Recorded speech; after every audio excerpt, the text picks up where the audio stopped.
if you are going into a case and you know that you don't have strong basis, you don't have the evidence to be able to convict, then perhaps you would say, well, if I can get something from this, that's fine. I think that was the issue that came up when eventually the Japa acquittal happened, because people said, well, the Big C company or whatever their name is, at some point was prepared to pay a certain amount, and the AG then turned it down. And it then turns out that we get zero instead of whatever we could have gotten. Sure. Now, in that case, we are talking about a situation where the AG says, I believe on this matter, even if I proceed, there's no way I can convict and be able to recover the resources. And under the circumstances, whatever this person has offered, we have accepted it.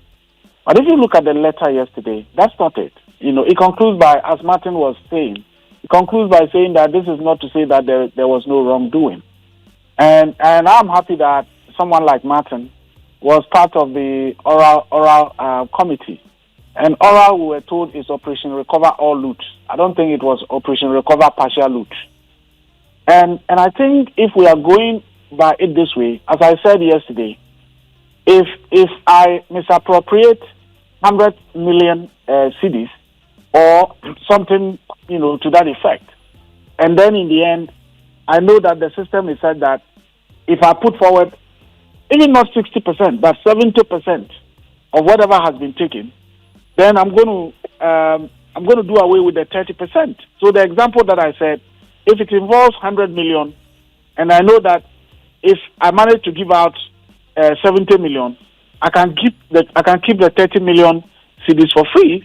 Then that's an incentive to engage in all manner of things.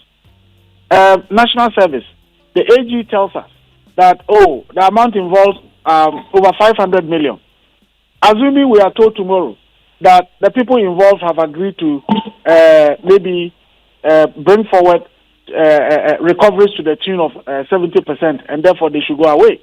What that means is that if indeed the amounts that the AG quoted are something that we should go by, what it means that for every 100 million out of that 500 million, somebody is keeping 30 million. So in the end, people can return about 350 and keep 150 million.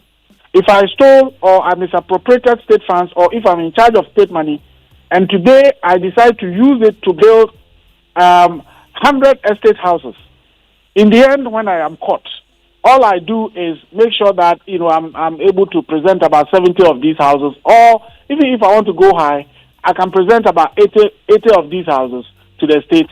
Then the state says, well, we've been able to recover even more than the 60% threshold. Now we've recovered 80%.